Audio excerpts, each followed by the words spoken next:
سبحان اللہ والحمد للہ ولا الہ الا اللہ سبحان اللہ والحمد للہ ولا الہ الا اللہ. کٹ کرو. 138 سے لے کر 141 تک سورہ نساء. بشر المنافقین بأن لهم عذابا علیما الذین یتخذون الکافرین اولیاء من دون المؤمنین ایبتغون عندهم العزة فإن العزة للہ جميعا وقد نزل عليكم في الكتاب أن إذا سمعتم آيات الله يكفر بها ويستهزأ بها فلا تقعدوا معهم حتى يخوضوا في حديث غيره إنكم إذا مثلهم إن الله جامع المنافقين والكافرين في جهنم جميعا الذين يتربصون بكم فإن كان لكم فتح من الله قالوا ولم نكن معكم وإن كان للكافرين نصيب قالوا ولم نستحوذ عليكم ونمنعكم من المؤمنين فالله يحكم بينكم يوم القيامة ولن يجعل الله للكافرين على المؤمنين سبيلا. ترجمہ. خوشخبری سنا دے منافقین کو کہ ان کے واسطے ہے دردناک عذاب. خوشخبری سنا دو منافقین کو کہ ان کے واسطے ہے عذاب دردناک. وہ جو بناتے ہیں کافروں کو اپنا دوست مسلمانوں کو چھوڑ کر، کیا وہ ڈھونڈتے ہیں ان کے پاس عزت؟ تو عزت تو اللہ ہی کے واسطے ہے ساری کی ساری.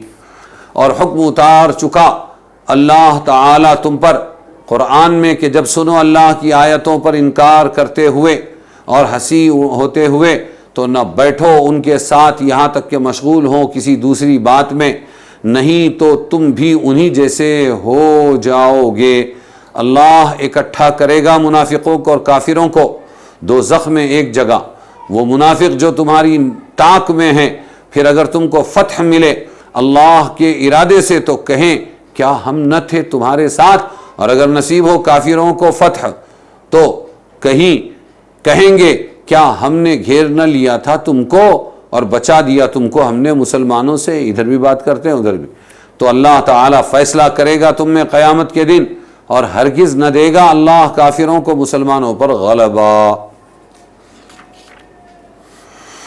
پہلی آیت میں منافقین کے لیے دردناک عذاب کی خبر دی گئی. اس رنج دہ خبر کو لفظ بشارت سے تعبیر کر کے اشارہ کیا گیا کہ ہر انسان اپنے مستقبل کے لیے خوشخبری سننے کا منتظر رہتا ہے، مگر منافقین کے لیے اس کے سوا کوئی خبر نہیں. ان کے بشارت کے عوض میں یہی خبر ہے کہ دردناک عذاب ہوگا ان کو.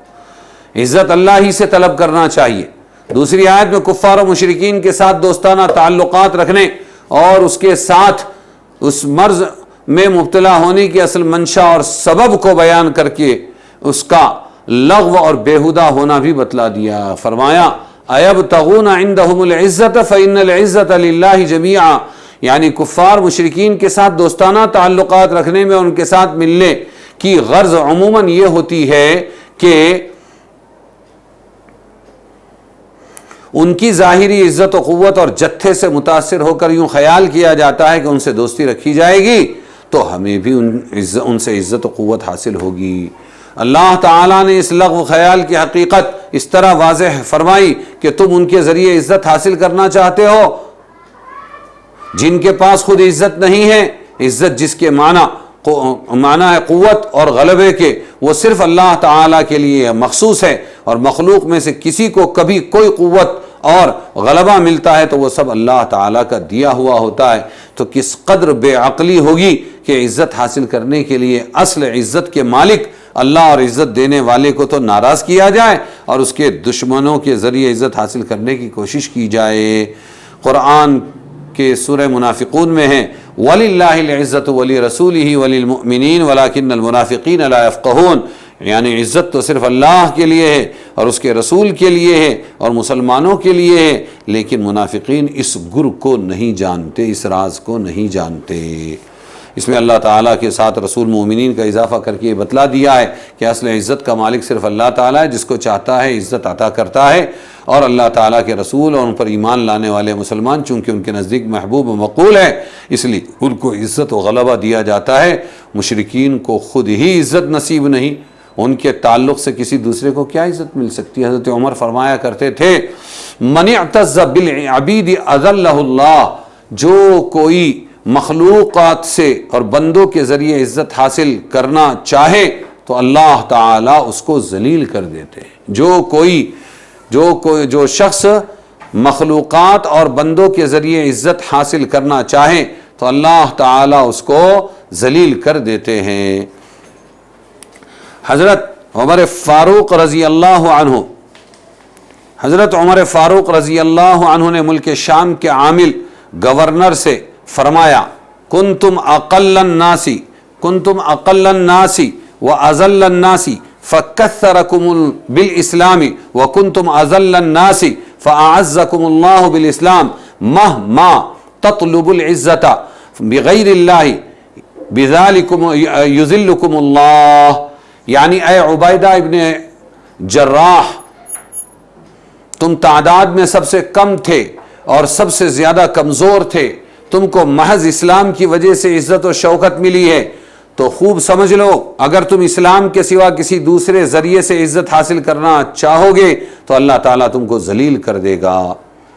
یہ اس وقت کا واقعہ ہے جب حضرت عمر رضی اللہ عنہ کو عیسائی پادریوں نے مسجد اقصی بیت المقدس سے بلایا اور کہا کہ آؤ تمہارے امیر کون؟ کیا عمر ابن خطاب ہیں؟ اچھا وہ کیسے ہیں، کیا ہیں ان کے اوصاف کیا ہے؟ وہ ہم سے چابی لے کر رہیں گے، ہم لڑیں گے نہیں، ہم ان کے حوالے چابی کر دیں گے، ہماری کتاب میں سب لکھا ہوا موجود ہے، بلاؤ۔ جب حضرت عمر رضی اللہ عنہ چلے تو پورا لمبا چوڑا واقعہ ہے، لیکن جب حضرت عمر رضی اللہ عنہ چلے تو ایک ہی سواری تھی ان کے پاس، اپنے غلام کے اپنے درمیان اس کو تقسیم کیا کہ اتنی دیر تو اوپر بیٹھنا، میں نکیل پکڑ کے چلوں گا، اور اتنی دیر تو نکیل پکڑ کے چلنا، میں اوپر بیٹھوں گا، تو بھی اللہ کا بندہ ہے، میں بھی اللہ کا بندہ ہوں۔ راستے میں ان کو کپڑے بدلنے کی ضرورت پڑی تو دھو دھا کے وہ کپڑا سوکھ رہا تھا، تھوڑی دیر کے لیے کوئی اچھا خاصا جبہ تھا وہ ان کو دیا گیا، فوراً فرمایا میرے کپڑے لاؤ، میرے کپڑے لاؤ، مجھے وحشت ہو رہی ہے، اور وہ 16 پیوند لگا ہوا تقریباً کپڑا اپنا پہنا اور وہ بہت ہی عمدہ فاخرہ لباس، اٹریکٹیو لباس نکال کے دے دیا۔ تو کسی نے کہا کہ اب بالکل بیت المقدس سامنے ہیں، یہ بڑے ٹیپ ٹاپ میں رہنے والے لوگ ہیں، بہت ہی فاخرہ لباس پہننے والے لوگ ہیں، ہمارے پاس جبہ ہے، آپ زیب تن کریں اور چلیں۔